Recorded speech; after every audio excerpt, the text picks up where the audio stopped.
ਤੁਹਾਡਾ ਸਭ ਦਾ ਨਿੱਘਾ ਸਵਾਗਤ ਹੈ। ਹੁਣ ਆਪਾਂ ਜੋ ਅਗਲਾ ਇਸ਼ੂ ਹੈ ਉਸ ਬਾਰੇ ਡਿਸਕਸ ਕਰਾਂਗੇ। ਤੁਹਾਡੇ ਸਾਨੂੰ ਮੈਸੇਜ ਮਿਲ ਚੁੱਕੇ ਨੇ, ਤੁਹਾਡਾ ਬਹੁਤ ਬਹੁਤ ਸ਼ੁਕਰੀਆ। ਔਰ ਇਸੇ ਹੀ ਅਸੀਂ ਸੈਗਮੈਂਟ ਨੂੰ ਐਂਡ ਤੱਕ ਹੀ ਰੱਖਾਂਗੇ ਔਰ ਅੱਜ ਦਾ ਵਿਚਾਰ ਵੀ ਇਸੇ ਸੈਗਮੈਂਟ ਵਿੱਚ ਹੋਵੇਗਾ। ਅਸੀਂ ਚਾਹਾਂਗੇ ਕਿ ਤੁਸੀਂ ਇਸ ਤਰ੍ਹਾਂ ਹੀ ਬਣੇ ਰਹਿਣਾ। ਦੇਖਣ ਸੁਣਨ ਲਈ ਤੁਹਾਡਾ ਸਭ ਦਾ ਬਹੁਤ ਬਹੁਤ ਸ਼ੁਕਰੀਆ ਜੀ। ਡਾਕਟਰ ਸਾਹਿਬ ਕੀ ਕਹਿਣਾ ਚਾਹੋਗੇ ਜੋ ਅੱਜ ਦਾ ਥਰਡ ਵਾਲਾ ਅਹਿਮ ਇਸ਼ੂ ਹੈ ਉਸ ਬਾਰੇ?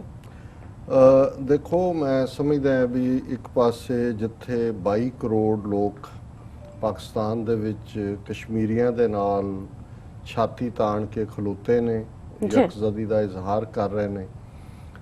ਦੋਵੇਂ ਪਾਸੇ ਬਾਰਡਰ ਦੇ ਲਾਈਨ ਆਫ ਕੰਟਰੋਲ ਦੇ ਆਰਮੀ ਬਿਲਟ ਅਪ ਹੈ। ਜਿਵੇਂ ਅਸੀਂ ਦੇਖਿਆ ਕਿ ਈਵਨ ਭਾਰਤੀ ਫੌਜ ਦਾ ਮੁਖੀ ਵੀ ਜਿਹੜਾ ਹੈ ਫਰੰਟ ਲਾਈਨ ਤੇ ਪਹੁੰਚਿਆ ਹੋਇਆ ਹੈ। ਇਸ ਦੇ ਬਾਵਜੂਦ ਪਾਕਿਸਤਾਨ ਵੱਲੋਂ ਕਰਤਾਰਪੁਰ ਕੋਰੀਡੋਰ ਕੰਮ ਜਾਰੀ ਰੱਖਣ ਦਾ ਫੈਸਲਾ ਉਸ ਨੇ ਬੇਸ਼ੱਕ RSS ਨੇ ਸੁਬਰਾਮਨੀਅਮ ਸਵਾਮੀ ਰਾਹੀਂ ਜਿਹੜਾ ਹੈ ਉਹ ਇਸ ਸਾਰੇ ਦੇ ਵਿੱਚ ਅੱਗੋਂ ਜਿਹੜਾ ਪਾੜ ਪਾਉਣ ਦੀ ਕੋਸ਼ਿਸ਼ ਕੀਤੀ, ਪਰ ਬਾਈ ਐਂਡ ਲਾਰਜ ਸਿੱਖ ਕੌਮ ਨੇ ਇਹਨੂੰ ਰਿਬਫ ਕੀਤਾ ਸੁਬਰਾਮਨੀਅਮ ਸਵਾਮੀ ਨੂੰ। ਬਾਦਲਾਂ ਨੇ ਮੂੰਹ ਸਿੱਤੀ ਰੱਖੇ, ਪਰ ਈਵਨ ਬਾਦਲ ਅਕਾਲੀ ਦਲ ਦੇ ਵੀ ਜ਼ਿਲ੍ਹਾ ਲੈਵਲ ਦੇ ਜਥੇਦਾਰ, ਜਿਵੇਂ ਲੁਧਿਆਣੇ ਦੇ ਮੈਂ ਜਥੇਦਾਰ ਦਾ ਦੇਖ ਰਿਹਾ ਸੀ ਜਾਂ ਹੋਰ, ਉਹਨਾਂ ਨੇ ਸੁਬਰਾਮਨੀਅਮ ਸਵਾਮੀ ਦਾ ਮੂੰਹ ਭੰਨਿਆ। ਬਹੁਤ ਸਾਰੇ ਜਿਹੜੇ ਹੋਰ ਸੋਸ਼ਲ ਮੀਡੀਆ ਤੇ ਜਾਂ ਆਰਗੇਨਾਈਜੇਸ਼ਨ, ਉਹਨਾਂ ਨੇ ਕਿਹਾ ਕਿ ਭਾਈ ਇਹ ਜਿਹੜਾ ਹੈ ਬਾਹਰ ਆ ਗਈ, ਇਹਦੀ ਹਕੀਕਤ ਜਿਹੜਾ ਬੜਾ ਇਹ ਸਿੱਖਾਂ ਦਾ ਹਮਦਰਦ ਬਣ ਕੇ ਘੁੰਮ ਫਿਰ ਰਿਹਾ ਸੀ। ਔਰ ਈਵਨ ਚੰਡੀਗੜ੍ਹ ਦੇ ਸਕਾਲਰਸ ਨੇ ਜਿਨ੍ਹਾਂ ਨੇ ਇੱਕ ਪ੍ਰੈਸ ਕਾਨਫਰੰਸ ਕੀਤੀ, ਜਿਹਨੂੰ TV 84 ਨੇ ਦਿਖਾਇਆ, ਉਹਨਾਂ ਨੇ ਵੀ ਕਿਹਾ, ਉਹਨਾਂ ਨੇ ਕਿਹਾ ਜੀ ਅਸੀਂ ਤਾਂ ਇਹ ਜੂਨ 84 ਨੂੰ ਇਹਨੇ ਕੰਡੈਮ ਕੀਤਾ ਸੀ, ਅਸੀਂ ਤਾਂ ਸਮਝਦੇ ਸੀ ਵੀ ਇਹ ਸਿੱਖਾਂ ਦਾ ਹਮਦਰਦ ਹੈ, ਸਾਨੂੰ ਤਾਂ ਪਤਾ ਹੀ ਨਹੀਂ ਸੀ ਕਿ ਵੀ ਇਹ ਜਿਹੜਾ ਇਹਦੇ ਅੰਦਰ ਕਿੰਨਾ ਖਤਰਨਾਕ ਹਿੰਦੂ ਛੁਪਿਆ ਹੋਇਆ। ਸੋ ਚਲੋ ਚੰਗੀ ਗੱਲ ਹੈ, ਸਾਡੇ ਅਕਲਮੰਦ ਵਿਦਵਾਨਾਂ ਨੂੰ ਵੀ ਗੱਲ 20 ਸਾਲ ਬਾਅਦ ਜਾਂ 35 ਸਾਲ ਬਾਅਦ ਸਮਝ ਆਉਂਦੀ ਹੈ। ਇਹ ਤੋਂ ਤੁਸੀਂ ਅੰਦਾਜ਼ਾ ਲਾ ਲਓ ਬਾਕੀਆਂ ਦਾ ਕੀ ਹਾਲ ਹੋਇਆ। ਹਾਲਾਂਕਿ ਸੁਬਰਾਮਨੀਅਮ ਸਵਾਮੀ ਉਹਦਾ ਇੱਕ ਐਡਮਾਇਰਰ ਬੇ ਏਰੀਏ 'ਚ ਅੱਜ ਤੋਂ ਇਹ 5-6 ਮਹੀਨੇ ਪਹਿਲਾਂ ਦੀ ਗੱਲ ਹੋਣੀ ਹੈ, ਉਹਨੇ ਮੈਨੂੰ ਕਾਲ ਕੀਤਾ। ਉਹਨੇ ਕਿਹਾ ਜੀ ਉਹ ਨਿਊਯਾਰਕ 'ਚ ਆਇਆ ਹੋਇਆ ਤੇ ਫਲਾਣੇ ਚੈਨਲ ਵਾਲੇ TV ਨੇ ਉਹਨੂੰ ਇੰਟਰਵਿਊ ਕਰਨਾ ਹੈ ਤੇ ਤੁਸੀਂ ਉਹਨੂੰ ਦੇਖ ਲਓ TV 84 ਤੇ। ਮੈਂ ਕਿਹਾ ਜੀ ਇਹ ਜਿਹੜੇ ਇਸ ਕਿਸਮ ਦੇ ਖਤਰਨਾਕ ਹਿੰਦੂ ਤਵੀ ਨੇ, ਜਿਹੜੇ ਸਿੱਖਾਂ ਦੀ ਨਸਲਕੁਸ਼ੀ ਲਈ ਜ਼ਿੰਮੇਵਾਰ ਨੇ, ਇਹਨਾਂ ਨੂੰ ਬਰੂਆਂ ਤਾਂ ਦੂਰ ਦੀ ਗੱਲ, ਅਸੀਂ ਤਾਂ ਆਪਣੇ ਪਿੰਡ 'ਚ ਵੀ ਨਹੀਂ ਵੜਨ ਦਿੰਦੇ। ਬਿਲਕੁਲ। ਤੇ ਉਹ ਮੇਰੇ ਨਾਲ ਜਿਹੜਾ ਉਹ ਆਰਗੂ ਕਰਨ ਲੱਗਾ, ਨੋ ਜੀ ਉਹ ਕੰਡੈਮ ਕਰਦਾ ਹੈ, ਉਹਨੇ ਤਾਂ ਪਿੰਡਾਂ ਵਾਲਿਆਂ ਨੂੰ ਵੀ ਮਿਲਿਆ ਸੀ।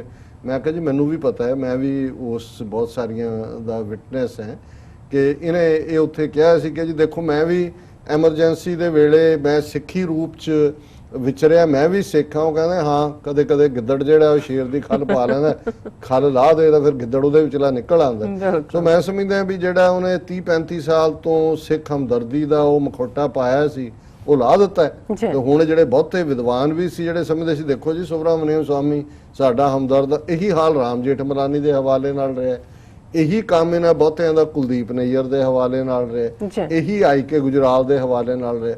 ਔਰ ਮੈਂ ਇਹਨਾਂ ਸਾਰਿਆਂ ਨੂੰ ਹਮੇਸ਼ਾ ਘਾਹ ਦੇ ਸੱਪ ਕੇ, ਮੈਂ ਕਿਹਾ ਜਿਹੜਾ ਖੜਪਾ ਹੈ BJP ਆ ਰਿਹਾ ਉਹ ਤਾਂ ਸਾਨੂੰ ਨਜ਼ਰ ਆ ਰਿਹਾ, ਉਹਦੇ ਲਈ ਅਸੀਂ ਤਿਆਰ ਹੈ। ਇਹ ਘਾਹ ਦੇ ਸੱਪ ਤਾਂ ਪੱਠੇ ਵੱਢਣ ਲੱਗਿਆ ਤੁਹਾਨੂੰ ਡੰਗ ਮਾਰਦੇ ਨੇ, ਹਰੇ ਹੁੰਦੇ ਨੇ, ਘਾਹ ਦਾ ਸੱਪ ਗ੍ਰੀਨ ਕਲਰ ਹੁੰਦਾ, ਵੀ ਇਹ ਤੁਹਾਡੇ 'ਚ ਵੜ ਕੇ ਘਾਹ ਦੇ ਸੱਪ ਨੇ। ਔਰ ਇਹਦਾ ਘਾਹ ਦੇ ਸੱਪ ਦਾ ਡੰਗਿਆ ਜਿਹੜਾ ਉਹ ਦੂਜੇ ਨਾਲੋਂ ਵੀ ਮਾੜਾ ਹੁੰਦਾ, ਕਿਉਂਕਿ ਤੁਹਾਨੂੰ ਪਤਾ ਵੀ ਨਹੀਂ ਲੱਗਦਾ, ਤੁਹਾਨੂੰ ਲੱਗਦਾ ਪਤਾ ਨਹੀਂ ਮੇਰੀ ਦਾਤੀ ਲੱਗ ਗਈ ਕਿਤੇ, ਮੁੜ ਕੇ ਉਹ ਜ਼ਹਿਰ ਕਿਤੇ ਦਾ ਕਿਤੇ ਪਹੁੰਚਿਆ ਹੁੰਦਾ। ਸੋ ਕੁੱਲ ਮਿਲਾ ਕੇ ਮੈਂ ਸਮਝਦਾ ਵੀ ਜਿਹੜੀ ਅੱਜ ਖਬਰ ਕਰਕੇ ਮੈਂ ਇਸ ਨੂੰ ਕੀਤਾ ਕਿ ਇਹਦੇ ਬਾਵਜੂਦ ਇੰਡੀਆ ਨੂੰ ਵੀ ਇਹ ਰਿਅਲਾਈਜ਼ ਹੋਇਆ ਸੁਬਰਾਮਨੀਅਮ ਸਵਾਮੀ ਟ੍ਰਾਇਲ ਬੈਲੂਨ ਸੀ, ਹਫਤੇ ਦੇ ਵਿੱਚ ਉਹਨਾਂ ਨੇ ਦੇਖ ਲਿਆ। ਔਰ ਉਹਨਾਂ ਦੀ ਮੀਟਿੰਗ ਟੈਕਨੀਕਲ ਟੀਮਸ ਦੀ ਦੋਨੋਂ ਪਾਸਿਆਂ ਦੀ, ਇਹ ਖਬਰ ਉਹਨਾਂ ਦੇ ਮੀਡੀਆ ਦੀ, amid tensions India Pakistan hold technical talks on Kartarpur corridor. ਔਰ ਇਹਦੇ 'ਚ ਹੈ ਕਿ officials from India and Pakistan on Friday discussed in a cordial atmosphere the technical modalities like the level of road, bridge of the proposed Kartarpur corridor for Sikh pilgrim. The first such meeting after New Delhi revoked Jammu and Kashmir's special status, leading to fresh tensions between the two countries. कि ये कश्मीर दे यानी 28 दिनों तो बाद ਜਿਹੜਾ ਇਹ meeting ਹੋ ਰਹੀ ਹੈ, ਇਹ 0 ਪੁਆਇੰਟ ਦੇ ਉੱਤੇ ਹੋਈ। ਔਰ ਪਾਕਿਸਤਾਨ ਔਰ ਭਾਰਤੀ ਦੋਨੋਂ ਸਾਈਡਾਂ ਦੇ 10 ਤੋਂ 15 ਅਫੀਸ਼ੀਅਲ ਫਰਮ ਈਚ ਸਾਈਡ, ਯਾਨੀ ਇਹ ਹੈ ਕਿ ਫੁੱਲ ਸਕੇਲ ਮੀਟਿੰਗ ਸੀ, ਫਾਰਮਲ ਮੀਟਿੰਗ ਸੀ। ਉਹਦੇ 'ਚ ਦੋਨੋਂ ਹੀ ਧਿਰਾਂ ਦੇ ਜਿਹੜੇ 15-15 ਅਫੀਸ਼ੀਅਲ ਸੀ। ਔਰ national highway authority of India ਦੇ ਹੂ ਅਟੈਂਡਡ ਦਾ ਮੀਟਿੰਗ। ਔਰ ਇਹ ਮੀਟਿੰਗ ਜਿਹੜੀ ਹੈ 2 ਘੰਟੇ ਤੋਂ ਜ਼ਿਆਦਾ ਚੱਲੀ, ਜਿਹਦੇ ਵਿੱਚ ਬਹੁਤ ਸਾਰੇ ਟੈਕਨੀਕਲ ਆਸਪੈਕਟ ਕੋਰੀਡੋਰ ਦੇ ਉਹਨਾਂ ਦੀ ਡਿਸਕਸ਼ਨ ਹੋਈ। ਔਰ ਇਹ ਜਿਹੜੇ ਮਿਨਿਸਟਰੀ ਆਫ ਹੋਮ ਅਫੇਅਰਸ, ਇਹ ਇੰਡੀਆ ਦੇ ਪਾਸਿਓਂ BSF, land port authority of India ਜਿਹੜੀ ਕਿ ਕੰਸਟਰਕਟ ਕਰ ਰਹੀ ਹੈ ਇਸ ਟਰਮੀਨਲ ਨੂੰ, ਉਹਨਾਂ ਨੇ ਵੀ ਮੀਟਿੰਗ ਨੂੰ ਅਟੈਂਡ ਕੀਤਾ। ਔਰ ਇਹ ਜਿਹੜਾ ਕੋਰੀਡੋਰ ਹੈ ਉਹਦੇ 'ਚ ਉਹੀ ਹੈ ਜਿਵੇਂ ਡੇਰਾ ਬਾਬਾ ਨਾਨਕ ਨੂੰ ਕਰਤਾਰਪੁਰ ਸਾਹਿਬ ਨਾਲ ਲਿੰਕ ਕਰੇਗਾ। ਔਰ ਇਹ ਸਾਰਾ ਅੱਗੇ ਹਿਸਟਰੀ ਹੈ ਕਿ ਕੀ ਹੈ ਕਰਤਾਰਪੁਰ ਕੋਰੀਡੋਰ। ਪਰ ਇਸ ਸਾਰੀ ਮੀਟਿੰਗ ਦਾ ਉਹਦੇ 'ਚ ਇੰਨਾ ਹੀ ਉਹਨਾਂ ਨੇ ਕਿਹਾ, ਮਿਸਟਰ ਚਾਲ ਜਿਹੜਾ ਕਿ ਚੀਫ ਇੰਜੀਨੀਅਰ ਹੈ NHAI ਦਾ, ਕਿ the meeting was held in a cordial atmosphere. He said various works relating to the corridor will be completed well in time before the 550th birth anniversary of Guru Nanak Sahib in November. So far there is no official word from Pakistani side on Friday's meeting. ਔਰ ਜਿੱਥੇ meeting ਹੋਈ ਆ ਹੈਵਲੀ ਗਾਰਡਡ ਸੀ, ਕਿਸੇ media ਨੂੰ ਨੇੜੇ ਨਹੀਂ ਜਾਣ ਦਿੱਤਾ। ਔਰ ਜਿਹੜਾ ਲੇਕਿਨ ਲੋਕਲ ਜਿਹੜੇ ਲੋਕ ਸੀ ਉਹਨਾਂ ਨੂੰ ਐਕਸੈਸ ਸੀ ਜਿਹੜਾ ਉਹ ਗੁਰਦੁਆਰਾ ਸਾਹਿਬ ਜਾਣ ਦੀ, ਕਿ ਉਹ ਜਿਹੜੇ ਦੂਰਬੀਨਾਂ ਰਾਹੀਂ ਦੇਖਦੇ ਨੇ। ਔਰ ਇਸ ਸਾਰੇ ਚੋਂ ਇੱਕ ਗੱਲ ਸਾਫ਼ ਹੈ ਕਿ ਇਹਦੇ ਬਾਵਜੂਦ ਕਿ ਮਿਲਟਰੀ ਬਿਲਟਅਪ ਵੀ ਹੈ, ਔਰ ਦੂਸਰਾ ਹਾਲਾਂਕਿ ਮੈਂ ਆਪਣੇ ਆਪ ਨੂੰ ਚਾਹੁੰਦਾ ਕਿ ਵੀ ਮੈਂ ਗਲਤ ਸਾਬਤ ਹੋਵਾਂ ਕਿ ਇਹ ਇਹਨਾਂ ਨੇ ਅਜੇ ਇੱਕ ਤੋਂ ਬਾਅਦ ਇੱਕ ਅਟੈਂਪਟ ਕਰ ਰਹੇ ਨੇ। ਸੁਬਰਾਮਨਿਆਮ ਸਵਾਮੀ ਦੀ ਮਿਸਾਈਲ ਵੀ ਠੁੱਸ ਹੋ ਗਈ ਤੇ ਉਹਨਾਂ ਨੇ ਕਿਹਾ ਜੇ ਨਹੀਂ ਕਰ ਲਈ ਹੈ ਗੱਲਬਾਤ, ਨਹੀਂ ਤੇ ਸਿੱਖ ਤਾਂ ਜਿਹੜੇ ਨੇ ਉਹ ਸਾਨੂੰ ਸਮਝ ਗਏ ਨੇ ਵੀ ਸਾਡੀ ਚਾਲ ਕੀ ਹੈ, ਕਿਉਂਕਿ ਇਸ ਦੇ ਉੱਤੇ ਬਹੁਤ ਸਾਰਿਆਂ ਨੇ, ਕਾਂਗਰਸ ਨੇ ਵੀ, ਏਕਤਾ ਪਾਰਟੀ ਵੀ, ਦੂਜੇ ਵੀ, ਉਹਨਾਂ ਨੇ ਕਿਹਾ ਇਹ ਬੰਦ ਕਰਨਾ ਚਾਹੁੰਦਾ। ਸੁਬਰਾਮਨਿਆਮ ਸਵਾਮੀ ਕੌਣ ਹੁੰਦਾ? ਉਹ ਆ ਕੇ ਇਦਾਂ ਦੀ ਗੱਲ ਕਰਨ ਵਾਲਾ। ਸੋ ਉਹਨਾਂ ਨੂੰ ਲੱਗਿਆ ਕਿ ਵੀ ਇਹ ਸਾਰੇ ਦੇ ਵਿੱਚ, ਔਰ ਕਸ਼ਮੀਰ ਮੁੱਦੇ ਤੇ ਵੀ ਦੇਖ ਹੀ ਰਹੇ ਨੇ ਸਿੱਖਾਂ ਦੀ ਸੋਲੀਡੈਰਿਟੀ ਇਸ ਲੈਵਲ ਦੇ ਉੱਤੇ। ਸੋ ਮੈਂ ਹੁਣ ਤੁਹਾਨੂੰ ਕਹਾਂਗਾ ਪਹਿਲਾਂ ਤੇ ਸਾਂਝੀ ਫਤਿਹ ਬੁਲਾਉਂਦੇ ਹਾਂ। ਵਾਹਿਗੁਰੂ ਜੀ ਕਾ ਖਾਲਸਾ, ਵਾਹਿਗੁਰੂ ਜੀ ਕੀ ਫਤਿਹ। ਅਸਲਾਮ ਵਾਲੇਕਮ। ਐਂਡ ਸਾਡੇ ਕੋਲ ਮੈਸੇਜ ਹੈ ਪਹਿਲੇ ਸੈਗਮੈਂਟ ਤੇ, ਇਨਸ਼ਾ ਹਮ ਲਿਖਦੇ ਨੇ, ਇਹ ਇਤਾਸਮ ਲਿਖਦੇ ਨੇ ਨੋਮਾ, ਆਜ਼ਾਦ ਕਸ਼ਮੀਰ, ਆਜ਼ਾਦ ਖਾਲਿਸਤਾਨ, ਮਾਈ ਲਾਸਟ ਵਿਸ਼ ਅੱਲਾ। ਸੋ ਉਹਨਾਂ ਦਾ ਅੱਗੇ ਮੈਸੇਜ ਆ ਗਿਆ, ਉਹ ਕਹਿੰਦੇ ਨੇ ਕਸ਼ਮੀਰ ਜ਼ਿੰਦਾਬਾਦ, today all Pakistani 12 only thing close 30 minute, all Pakistani people what is ban genocide for Indian army by Kashmiri brother. So ਉਹਨਾਂ ਦਾ ਅੱਗੇ ਵੀ ਮੈਸੇਜ ਹੈ, ਕਹਿੰਦੇ ਨੇ ਕਿ all Pakistani stand for Kashmir, stand for 22 billion people, last middle for India ਇਨਸ਼ਾ ਅੱਲਾ, ਆਜ਼ਾਦ ਕਸ਼ਮੀਰ ਮੇਰੀ ਜਾਨ, ਮੇਰੀ ਜਾਂ ਕਸ਼ਮੀਰ ਬਣੇਗਾ ਪਾਕਿਸਤਾਨ। ਸੋ ਸਾਡੇ ਕੋਲ ਮੈਸੇਜ ਨੇ ਜ਼ੀਮਨ ਵਰਾਜੀ ਦਾ, ਲਿਖਦੇ ਨੇ God bless Kashmir. And Mustafa Ridge ਲਿਖਦੇ ਨੇ, doctor Sahib after 2 days stand with the Kashmir in Pakistan, it seems like army and Pakistan preparing people for war, what your thoughts? And ਫਿਰ ਉਹਨਾਂ ਦਾ ਮੈਸੇਜ ਹੈ, I hope we stop Modi terror in Punjab। and Sheikh Abdul Qum ਲਿਖਦੇ ਨੇ very good। and Deep Singh ਲਿਖਦੇ ਨੇ ਆਜ਼ਾਦ ਪੰਜਾਬ, ਆਜ਼ਾਦ ਕਸ਼ਮੀਰ। ਰਜਵਿੰਦਰ ਸਿੰਘ ਗਿੱਲ ਲਿਖਦੇ ਨੇ ਖਾਲਸਾ ਜ਼ਿੰਦਾਬਾਦ। ਐਂਡ ਨਵੀਦ ਢਿੱਲੋਂ ਲਿਖਦੇ ਨੇ ਰੀਸੈਂਟ ਕਹਿੰਦੇ ਨੇ ਕਿ recent studies shows that 100 nuclear bombs detonate anywhere on planet. ਹਾਂਜੀ ਨਹੀਂ ਹਾਂਜੀ ਠੀਕ ਹੈ, anywhere on planet earth will eliminate life from this beautiful planet. World power will have to take it seriously, otherwise nothing will be left to do business with. ਦੇਖੋ ਇਹ repeatedly ਅਸੀਂ even ਜਿਹੜੀ nuclear scientist ਦੀ organisation ਹੈ ਉਹਨਾਂ ਦੇ ਹਵਾਲੇ ਨਾਲ ਵੀ ਦੱਸਿਆ ਸੀ ਕਿ 2 ਬਿਲੀਅਨ ਲੋਕ ਤਾਂ ਇਮੀਡੀਏਟਲੀ ਪ੍ਰਭਾਵਿਤ ਹੋਣਗੇ, ਮਿਲੀਅਨਸ ਵਿਲ ਡਾਈ। ਔਰ ਜਿਹੜਾ ਉਹਨਾਂ ਦਾ ਨਿਊਕਲੀਅਰ ਸਾਇੰਟਿਸਟ ਦਾ ਕਹਿਣਾ ਸੀ ਕਿ ਈਵਨ ਜਿਹੜੀ ਐਗਰੀਕਲਚਰ ਧਰਤੀ ਦੀ ਪ੍ਰੋਡਿਊਸ ਕਰਨ ਦੀ ਕੈਪੈਸਿਟੀ ਹੈ ਉਹ ਪ੍ਰਭਾਵਿਤ ਹੋਏਗੀ। ਔਰ ਬਾਕੀ ਦੁਨੀਆ ਜਿਨ ਦਾ coming months millions will die of starvation, ਜੀ ਬਿਲਕੁਲ, ਅੰਨ ਦੀ ਕਮੀ ਤੋਂ। ਸੋ ਇਹ ਤਾਂ ਜਦੋਂ ਸੋਚੋ ਤਾਂ ਫਿਰ ਉਹ ਜਿਹੜੀ ਕਿਆਮਤ ਹੈ ਉਹੀ ਲਫ਼ਜ਼ ਇਸ ਦੇ ਲਈ ਬਣਦਾ ਹੈ, ਇਹ ਤੋਂ ਘੱਟ ਹੋਰ ਕੋਈ ਲਫ਼ਜ਼ ਨਹੀਂ। ਜੀ ਸੁਫੀਅਨ ਮਹਾਰ ਸਾਹਿਬ ਲਿਖਦੇ ਨੇ ਐਕਸਲੈਂਟ। ਸੁਖਜੀਤ ਸਿੰਘ ਲਿਖਦੇ ਨੇ ਬਹੁਤ ਵਧੀਆ ਪ੍ਰੋਗਰਾਮ ਡਾਕਟਰ ਸਾਹਿਬ। ਅਤੇ ਨੀਲਮ ਕੌਰ ਭੈਣ ਜੀ, ਤੁਸੀਂ ਇਸ ਪ੍ਰੋਗਰਾਮ ਰਾਹੀਂ ਸੱਚ ਸਾਹਮਣੇ ਲੈ ਕੇ ਆ ਰਹੇ ਹੋ। ਪ੍ਰੋਗਰਾਮ ਦਾ ਨਾਂ ਹੀ ਸੱਚੋ ਸੱਚ ਹੈ। ਸੋ ਪਰਮਾਰ ਕੌਰ ਦੌੜ ਲਿਖਦੇ ਨੇ ਭਾਜੀ ਐਂਡ ਭੈਣ ਜੀ, ਵਾਹਿਗੁਰੂ ਜੀ ਕਾ ਖਾਲਸਾ, ਵਾਹਿਗੁਰੂ ਜੀ ਕੀ ਫਤਿਹ। ਸੁਖਵਿੰਦਰ ਸਿੰਘ ਸਤਿ ਸ਼੍ਰੀ ਅਕਾਲ ਲਿਖਦੇ ਨੇ। ਸਾਕਬ ਤਰਾਟ 2020 ਲਿਖਦੇ ਨੇ। ਐਂਡ ਮਾਨਕੂ ਸਿੰਘ ਲਿਖਦੇ ਨੇ ਵਾਟ about Sikh girl convert to Islam? ਇਹ ਇਸ ਗੱਲਬਾਤ ਦੇ ਦੌਰਾਨ ਸਾਡੀ ਟੈਕਨੀਕਲ ਟੀਮ ਨੇ ਮਾਨਕੂ ਸਿੰਘ ਦੀ ਆਈਡੀ ਚੈੱਕ ਕੀਤੀ ਹੈ, ਫੇਕ ਆਈਡੀ ਹੈ। ਜੀ ਸੋ ਇਸ ਵੇਲੇ ਬਹੁਤ ਸਾਰੇ ਫੇਕ ਨੰਬਰਾਂ ਤੋਂ, ਫੇਕ ਆਈਡੀਜ਼ ਤੋਂ ਇਹ ਟੀਵੀ 84 ਦੇ ਮਾਸਟਰ ਕੰਟਰੋਲ ਰੂਮ 'ਚ ਵੀ, ਸਾਡੇ ਵੀ ਅਨਨੋਨ ਨੰਬਰਾਂ ਤੇ ਕਾਲਾਂ ਮੈਂ ਦੇਖ ਰਿਹਾ ਜੀ ਔਰ ਇਹ ਫੇਕ ਆਈਡੀਜ਼ ਤੇ। ਸੋ ਅਸੀਂ ਇਹ ਖਬਰਦਾਰ ਕਰਦੇ ਹਾਂ ਕਿ ਜਿਹੜੇ ਸਾਡੇ ਵਿਊਅਰ ਵੀ ਨੇ, ਜਦੋਂ ਇਸ ਕਿਸਮ ਦੇ ਸਿੰਘ ਨੇਮ ਜਾਂ ਦੂਸਰੇ ਦੇ ਥੱਲੇ, ਔਰ ਸਿੱਖ ਭਰਾਵਾਂ ਭੈਣਾਂ ਨੂੰ ਅਸੀਂ ਕਹਿਣਾ ਚਾਹਾਂਗੇ ਕਿ ਜਿਹੜੇ ਮੁਸਲਮਾਨ ਨਾਵਾਂ ਦੇ ਥੱਲੇ ਜਿਹੜਾ ਸਿੱਖਾਂ ਦੇ ਖਿਲਾਫ ਜਾਂ ਕੁਝ ਲਿਖਣ, ਤੇ ਇਹ ਖਬਰਦਾਰ ਰਹਿਣ ਕਿ ਇਹ ਜਿਹੜਾ ਇਹੀ ਗੇਮ ਉੱਥੇ ਬੀਜੇਪੀ ਦੇ ਪੀਡ ਏਜੰਟ ਭਾਰਤ 'ਚ ਖੇਡ ਰਹੇ ਨੇ। ਔਰ ਹੁਣ ਇਹਨਾਂ ਨੇ ਸਾਡਾ ਟੀਵੀ 84 ਚੈਨਲ, ਜਿਹੜਾ ਕਿ ਇੱਕ ਜਿੱਥੇ ਸੱਚ, ਹੱਕ, ਇਨਸਾਫ ਦੀ ਆਵਾਜ਼ ਹੈ, ਉੱਥੇ ਦੋਨਾਂ ਕੌਮਾਂ ਦੇ ਵਿੱਚ ਇੱਕ ਪੁੱਲ ਦਾ ਕੰਮ ਕਰਦਾ ਹੈ, ਇਸ ਪੁੱਲ ਨੂੰ ਜਿਹੜਾ ਤਬਾਹ ਕਰਨ ਦੇ ਲਈ ਵੀ ਜਿਹੜਾ ਇਹਨਾਂ ਨੇ ਆਪਣਾ ਇਹ ਸਾਰਾ ਜਿਹੜਾ ਲਾਣਾ ਹੈ, ਤਨਖਾਹੀਏ ਜਿਹੜੇ ਨੇ ਇਹਨਾਂ ਨੂੰ ਐਕਟਿਵ ਕੀਤਾ। इख्तियार अली शाह लिखते हैं खालिस्तान नाउ और नेवर इंशाअल्लाह खालिस्तान भी कश्मीर के साथ आज़ाद होगा। और सानू हरजीत सिंह फतेह बुलाने ने उन्होंने लिखा कि खालिस्तान जिंदाबाद। पंजाबी लियोपार्ड लिखते हैं डॉक्टर साहब एंड नीलम कौर जी आदाब, my father was from town Sanur Patiala states, died 92 years ago, age in 2017. Always says that monkey and Hindu taweez are same. Hindu, I think Sikh le bolya na, ਹਾਂਜੀ, are same. When they saw the stick, then cheer करते हैं. No need mercy. This is Nikka Bandar. ਇਹਨਾਂ ਨੇ in fact ਸਾਨੂੰ ਲਿਖਿਆ engineer ਨੇ ਕਿੱਥੇ ਵੱਲੋਂ, ਔਰ ਲਾਸਟ ਟਾਈਮ ਅਸੀਂ ਤੁਸੀਂ ਜ਼ਿਆਦਾ ਮਜ਼ਾਕ ਬਣਾਇਆ ਸੀ। Sorry about that.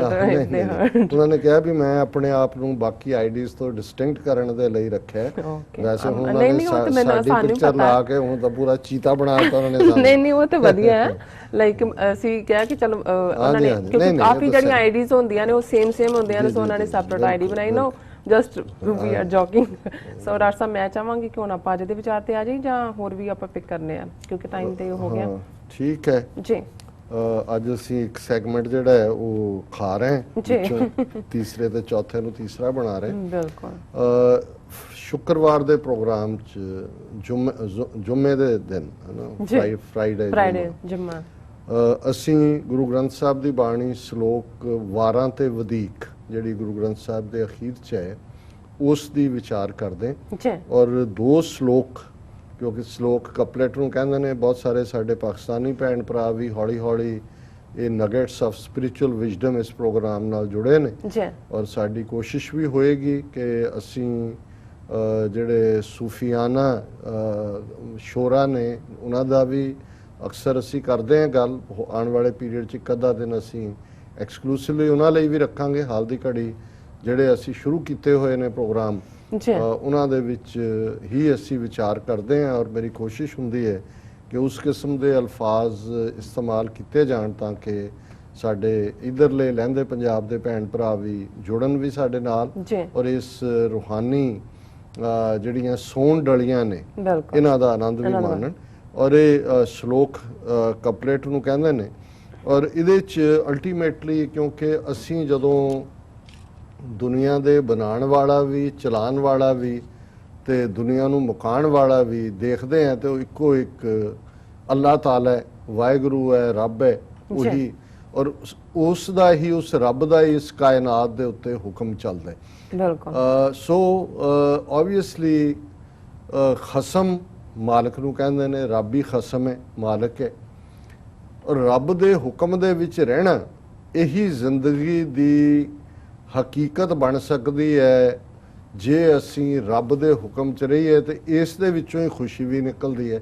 ਜਦੋਂ ਅਸੀਂ ਕਹਿੰਦੇ ਹਾਂ ਜੀ ਕਿ ਭਾਣਾ ਮੰਨਣਾ ਜਾਂ ਭਾਣੇ 'ਚ ਰਹਿਣਾ, ਭਾਣਾ ਅਸਲ 'ਚ ਹੁਕਮ ਦੇ ਵਿੱਚ ਹੀ ਹੈ ਕਿ ਜੋ ਵਾਪਰ ਰਿਹਾ ਉਹਨੂੰ ਤੁਸੀਂ ਖਿੜੇ ਮੱਥੇ ਪ੍ਰਵਾਨ ਕਰੋ, ਉਸ ਤੇ ਸ਼ਿਕਵਾ ਸ਼ਿਕਾਇਤ ਨਾ ਹੋਏ ਕਿ ਹਾਏ ਰੱਬਾ ਤੂੰ ਸਾਡੇ ਲਈ ਕੀ ਕੀਤਾ। ਉਹਦੇ 'ਚ ਤਾਂ ਇਹੀ ਹੁੰਦਾ ਹੈ ਕਿ ਜੋ ਤੈਨੂੰ ਚੰਗਾ ਲੱਗਦਾ ਹੈ, ਜੋ ਤੁਧ ਭਾਵੈ ਸਾਈ ਭਲੀ ਕਾਰ, ਤੂੰ ਸਦਾ ਸਲਾਮਤ ਨਿਰੰਕਾਰ, ਕਿ ਜੋ ਤੈਨੂੰ ਚੰਗਾ ਲੱਗਦਾ ਉਹੀ ਭਲਾ, ਔਰ ਤੂੰ ਹਮੇਸ਼ਾ ਬਾਕੀ ਹਰ ਚੀਜ਼ ਤਾਂ ਆਣ ਜਾਣ ਵਾਲੀ ਹੈ, ਤੂੰ ਹੀ ਸਲਾਮਤ ਰਹਿਣ ਵਾਲਾ ਹੈ। ਜੀ। ਉਹ ਨਿਰੰਕਾਰ ਦਾ ਮਤਲਬ ਹੈ ਜਿਹਦਾ ਕੋਈ ਆਕਾਰ ਨਹੀਂ ਹੈ, ਕੋਈ ਜਿਹਦੀ ਸ਼ਕਲ ਨਹੀਂ ਹੈ, ਜਿਹਦਾ ਕੋਈ ਰੂਪ ਰੰਗ ਨਹੀਂ ਹੈ। ਔਰ ਇਹ ਤਾਂ ਅਸੀਂ ਜਦੋਂ ਜਾਪ ਸਾਹਿਬ ਦੀ ਸ਼ੁਰੂਆਤ ਕਰਦੇ ਹਾਂ ਤੇ ਗੁਰੂ ਕਲਗੀਧਰ ਪਾਤਸ਼ਾਹ ਨੇ ਸ਼੍ਰੀ ਮੁਖਵਾਕ ਪਾਤਸ਼ਾਹੀ 10ਵੀਂ ਦੇ ਨਾਲ ਜਾਪ ਸ਼੍ਰੀ ਮੁਖਵਾਕ ਪਾਤਸ਼ਾਹੀ 10ਵੀਂ ਛਪੈ ਛੰਦ ਤਵ ਪ੍ਰਸਾਦ ਚੱਕਰ ਚਿਹਨ ਅਰ ਬਰਨ ਜਾਤ ਅਰ ਪਾਤ ਨਹਿਨ ਜੈ ਰੂਪ ਰੰਗ ਅਰ ਰੇਖ ਭੇਖ ਕਉ ਕਹਿ ਨ ਸਕਤ ਕਹਿ ਅਚਲ ਮੂਰਤ ਅਨਪਉ ਪ੍ਰਕਾਸ਼ ਅਮਤੋਜ ਕਹਿਜੈ ਕੋਟ ਇੰਦਰ ਇੰਦਰਾਣ ਸ਼ਾਹੋ ਸ਼ਾਹਾਨ ਗਣਿਜੈ ਤ੍ਰਿਭਵਨ ਮਹੀਪ ਸੁਰ ਨਰ ਅਸੁਰ ਨੇਤ ਨੇਤ ਬਣਤਰਿਨ ਕਹਿਤ ਤਬ ਸਰਬ ਨਾਮ ਕਥੈ ਕਵਨ ਕਰਮ ਨਾਮ ਬਰਣਤ ਸੁਮਤ। ਤੇ ਸ਼ੁਰੂਆਤ ਹੀ ਇਥੋਂ ਕੀਤਾ ਕਿ ਨਾ ਤੇਰਾ ਕੋਈ ਰੂਪ ਹੈ, ਨਾ ਰੰਗ ਹੈ, ਨਾ ਚੇਨ ਹੈ, ਨਾ ਤੇਰੀ ਵਰਣ ਹੈ। ਔਰ ਅਲਟੀਮੇਟਲੀ ਇਹੀ ਕਿਹਾ ਕਿ ਭਾਈ ਸਾਰੇ ਹੀ ਇਹ ਕਹਿੰਦੇ ਨੇ ਕਿ ਜੇ ਇਸ ਦੁਨੀਆ ਦੇ ਉੱਤੇ ਕੋਈ ਹਮੇਸ਼ਾ ਰਹਿਣ ਵਾਲੀ ਹੈ ਤਾਂ ਨੇਤ ਨੇਤ ਵਣਤਰਿਣ ਕਹਿਤ, ਕਿ ਈਵਨ ਸਾਰੀ ਵੈਜੀਟੇਸ਼ਨ ਵੀ ਇਹੀ ਕਹਿ ਰਹੀ ਹੈ ਨੇਤੀ ਨੇਤੀ ਕਿ ਤੂੰ ਹੀ ਹੈ, ਬਾਕੀ ਸਭ ਵਿੰਸਨਹਾਰ ਹੈ। ਔਰ ਅੱਜ ਦੇ ਦੋਵੇਂ ਸ਼ਲੋਕ ਦੀ ਪਹਿਲੇ ਦੀ ਸ਼ੁਰੂਆਤ ਹੀ ਇਸ ਤੋਂ ਹੈ, ਨਾਨਕ ਹੁਕਮ ਵਰਤੈ ਖਸਮ ਕਾ ਮਤ ਭਵੀ ਫਿਰੈ ਚਲ ਚਿਤ ਮਨਮੁਖ ਸੋ ਕਰ ਦੋਸਤੀ ਸੁਖ ਕੇ ਪੁੱਛੈ ਮਿਤ ਗੁਰਮੁਖ ਸੋ ਕਰ ਦੋਸਤੀ ਸਤਗੁਰ ਸੋ ਲਾਇ ਚਿਤ ਜੰਮਣ ਮਰਨ ਕਾ ਮੂਲ ਕਟਿਐ ਤਾਂ ਸੁਖ ਹੋਵੀ ਮਿਤ। ਸੋ ਉਹਨਾਂ ਨੇ ਦੋ ਕੈਟਾਗਰੀਜ਼ ਜ਼ਾਹਰ ਹੈ ਗੁਰੂ ਸਾਹਿਬ ਨੇ ਜਿਹੜੀ ਦੁਨੀਆ ਦੇ ਵਿੱਚ ਨੇ। ਇੱਕ ਉਹ ਜਿਹੜੇ ਈਮਾਨ ਵਾਲੇ ਨੇ, ਜਿਹੜੇ ਰੱਬ ਦੇ ਹੁਕਮ ਦੇ ਵਿੱਚ ਜ਼ਿੰਦਗੀ ਜਿਉਣਾ ਜਿਹੜਾ ਉਹੀ ਆਪਣਾ ਫਰਜ਼ ਸਮਝਦੇ ਨੇ, ਤੇ ਇੱਕ ਮਨਮੁਖ ਨੇ ਜਿਨ੍ਹਾਂ ਨੇ ਮਨ ਨੂੰ ਹੀ ਡਿਸਾਈਡਿੰਗ ਫੈਕਟਰ ਬਣਾਇਆ ਹੋਇਆ, ਜਿਹੜੇ ਇਹ ਕਹਿੰਦੇ ਨੇ ਕਿ ਇਹ ਜੱਗ ਮਿੱਠਾ ਅਗਲਾ ਕਿਨ ਡਿੱਠਾ, ਵੀ ਅੱਗੋਂ ਕੌਣ ਦੱਸਣ ਆਇਆ ਕੀ ਹੈ, ਤੇ ਖਾਓ ਪੀਓ ਕਰੋ ਆਨੰਦ ਭਾਂਡੇ ਮਾਂਜੇ ਪਰਮਾਨੰਦ, ਬਾਕੀ ਕਰ ਦਿਓ ਤੁਸੀਂ ਮੌਜਾਂ ਕਰੋ ਜੋ ਮਿਲਿਆ ਇਹ ਚਾਰ ਜਵਾਨੀ ਚਾਰ ਦਿਹਾੜੇ। ਹੁਣ ਇੱਕ ਪਾਸੇ ਇਸ਼ਕ ਹਕੀਕੀ ਵਾਲੇ ਨੇ, ਜਦੋਂ ਉਹ ਤੁਹਾਨੂੰ ਕਹਿੰਦੇ ਨੇ ਕਿ ਅਲਟੀਮੇਟਲੀ ਇਹ 4 ਦਿਨ ਤੇਰੀ ਜ਼ਿੰਦਗੀ ਹੈ, ਇਹ ਚਲੀ ਜਾਣੀ ਹੈ, ਤੇ ਤੂੰ ਹਕੀਕਤ ਨੂੰ ਲੱਭ, ਇਹ ਨਾ ਹੋਏ ਕਿ ਵੇਲਾ ਵਿਹਾ ਕੇ ਤੂੰ ਪਛਤਾਏ ਕਿ ਇਹ ਕੀ ਹੋਇਆ। ਔਰ ਜਿਹਨੂੰ ਗੁਰੂ ਸਾਹਿਬ ਨੇ ਫਰਮਾਇਆ ਕਿ ਨਰ ਚਾਹਤ ਕਛ ਔਰੈ ਕੀ ਔਰੈ ਭਈ ਚਿਤਵਤ ਰਹਿਓ ਠਗੌਰ ਨਾਨਕ ਫਾਸੀ ਗੱਲ ਭਰੀ, ਕਿ ਐ ਮੌਤ ਦਾ ਇੰਜਲ ਆ ਕੇ ਦਰਵਾਜ਼ਾ ਖੜਕਾ ਰਿਹਾ ਕਿ ਚੱਲ ਭਾਈ ਤੇਰਾ ਮੁੱਕ ਗਿਆ, ਤੇ ਤੁਸੀਂ ਅੰਦਰ ਪਲੈਨਿੰਗਸ ਬਣਾਈਆਂ ਹੋਣ ਕਿ ਪਹਿਲਾਂ ਇਸ ਸਾਲ ਹਵਾਈ ਜਾਣਾ ਹੈ, ਅਗਲੀ ਵਾਰੀ ਜਿਹੜਾ ਫਲਾਣੇ ਥਾਂ ਜਾਣਾ ਹੈ, ਇੱਕ ਇੰਨੀ ਵੱਡੀ ਕਾਰ ਲੈਣੀ ਹੈ, ਹੁਣ ਉਹ ਕੀ ਹੈ ਟੈਕਸ ਲਾ ਕੇ ਕੀ ਉਹਨੂੰ ਕਹਿੰਦੇ ਨੇ, ਉਹ ਅੱਜ ਕੱਲ ਬੜਾ ਤੁਰਿਆ ਹੋਇਆ ਹੈ, ਬਿਨਾਂ ਚਲਾਇਆ ਸਭ ਕੁਝ ਚੱਲੇਗਾ। ਤੇ ਜਿਹੜਾ ਬਿਨਾਂ ਚਲਾਇਆ ਦੁਨਿਆਵੀ ਗੱਡੀਆਂ ਦੇਖਦੇ ਉਹਦੇ ਵੱਲ ਵੀ ਦੇਖ ਲਈਏ ਜਿਹਨੇ ਸਾਰੀ ਦੁਨੀਆ ਚਲਾਈ ਹੋਈ ਹੈ, ਜਿਹਦੇ ਥੱਲੇ ਕਾਇਨਾਤ ਕਿੰਨੇ ਤਾਰੇ ਸਿਆਰੇ ਗੈਲੈਕਸੀਜ਼ ਕਾਸਮੋਸ ਸਾਰੀਆਂ ਨੇ। ਸੋ ਇਹ ਦੋਨਾਂ ਦੇ ਵਿੱਚ ਗੁਰੂ ਸਾਹਿਬ ਨੇ ਫਰਮਾਇਆ ਕਿ ਦੇਖੋ ਦੁਨੀਆ ਦੇ ਵਿੱਚ ਹੁਕਮ ਤਾਂ ਵਰਤਦਾ ਉਸ ਵਾਹਿਗੁਰੂ ਦਾ, ਨਾਨਕ ਹੁਕਮ ਵਰਤੈ ਖਸਮ ਕਾ, ਪਰ ਇੱਕ ਉਹ ਨੇ ਮਤ ਭਵੀ ਜਿਨ੍ਹਾਂ ਦੀ ਅਕਲ ਹੀ ਉਲਟੀ ਹੋ ਜਾਂਦੀ।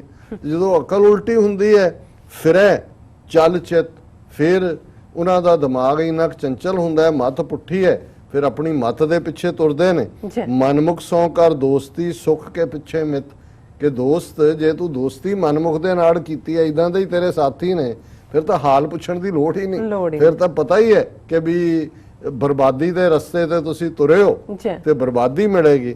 ਹੁਣ ਦੂਸਰਾ ਗੁਰਮੁਖ ਸੋ ਕਰ ਦੋਸਤੀ ਸਤਿਗੁਰ ਸੋ ਲਾਇ ਚਿਤ, ਕਿ ਜਦੋਂ ਤੁਸੀਂ ਰੱਬ ਦੇ ਰਸਤੇ ਤੁਰਨ ਵਾਲੇ ਦੇ ਨਾਲ ਸਹਿਚਾਰ ਕਰਦੇ ਹੋ, ਸੰਗੀ ਬਣਾਉਂਦੇ ਹੋ, ਸਾਥੀ ਬਣਾਉਂਦੇ ਹੋ, ਤੇ ਫਿਰ ਤੁਹਾਡਾ ਰੱਬ ਵੱਲ ਮਨ ਮੁੜਦਾ ਹੈ।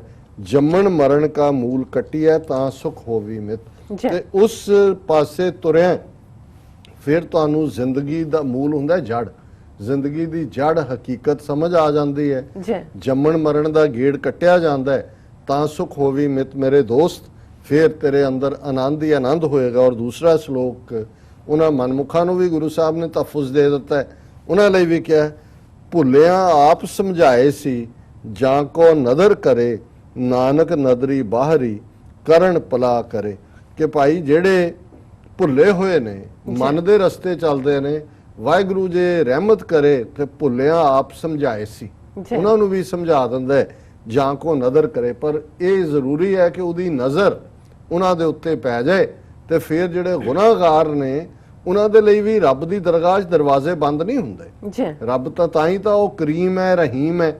ਨਹੀਂ, ਜਦੋਂ ਅਸੀਂ ਇਹ ਕਹਿੰਦੇ ਹਾਂ ਕਿ ਭਾਈ ਉਹ ਤਾਂ ਰਹਿਮਤ ਵਾਲਾ ਰੱਬ ਹੈ, ਰਹਿਮਤ ਰਹੀਮ ਔਰ ਕਰੀਮ ਹੈ, ਬਖਸ਼ਿਆ ਕਰਨ ਵਾਲਾ ਹੈ ਤੇ ਰਹਿਮ ਕਰਨ ਵਾਲਾ ਹੈ, ਸੋ ਉਹਨਾਂ ਤੇ ਵੀ ਰਹਿਮ ਕਰਦਾ ਹੈ। ਨਾਨਕ ਨਦਰੀ ਬਾਹਰੀ ਕਰਨ ਭਲਾ ਕਰੇ। ਭਲਾ ਹੁੰਦਾ ਹੈ ਵਿਰਲਾਪ ਕੀਰਨੇ ਪਾਉਣੇ। ਤੇ ਜੇ ਉਸ ਵਾਹਿਗੁਰੂ ਦੀ ਨਜ਼ਰ ਨਹੀਂ ਹੈ ਤੁਹਾਡੇ ਤੇ ਤਾਂ ਫਿਰ ਜ਼ਿੰਦਗੀ ਹਾਈਵੇ ਤੋਂ ਹਾਈਬੋ ਕਰਦੇ ਆ, ਜਿਹੜਾ ਇਹ ਵੀ ਨਹੀਂ, ਇਹ ਵੀ ਨਹੀਂ, ਇਹ ਵੀ ਨਹੀਂ, ਲੁੱਟੇ ਗਏ, ਮਾਰੇ ਗਏ, ਮੁੰਡਾ ਵੀ ਨਕੰਮਾ, ਘਰ ਵਾਲਾ ਵੀ ਨਕੰਮਾ, ਘਰ ਵਾਲੀ ਵੀ ਨਕੰਮੀ, ਫਿਰ ਜੋ ਮਰਜ਼ੀ ਕਹੀ ਜਾਓ।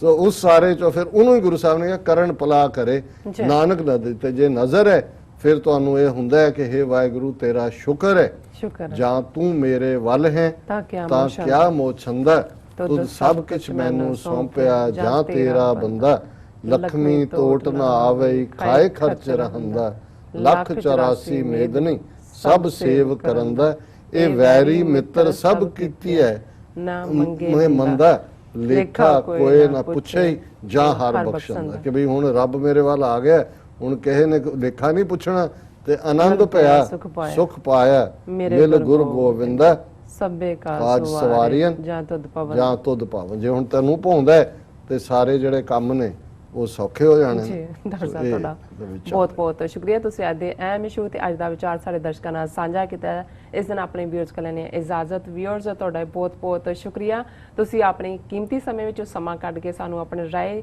ਤੇ ਸੁਝਾਅ ਭੇਜੇ ਨੇ। ਤਾਂ ਭੇਜਦੇ ਰਹਿਣਾ ਸਾਡੇ ਇਸ ਪਤੇ ਤੇ sos@tv4.tv ਤੇ। ਅਸੀਂ ਆਪਣਾ ਪ੍ਰੋਗਰਾਮ ਲੈ ਕੇ ਫਿਰ ਦੁਬਾਰਾ ਹਾਜ਼ਰ ਹੋਵਾਂਗੇ। ਤਦ ਤੱਕ ਲਈ ਮੈਨੂੰ ਤੇ ਆਪਣਾ ਸਭ ਨੂੰ ਇਜਾਜ਼ਤ ਦਿਓ। ਬੁਲਾ ਦਿਓ ਫਤਿਹ। ਵਾਹਿਗੁਰੂ ਜੀ ਕਾ ਖਾਲਸਾ, ਵਾਹਿਗੁਰੂ ਜੀ ਕੀ ਫਤਿਹ।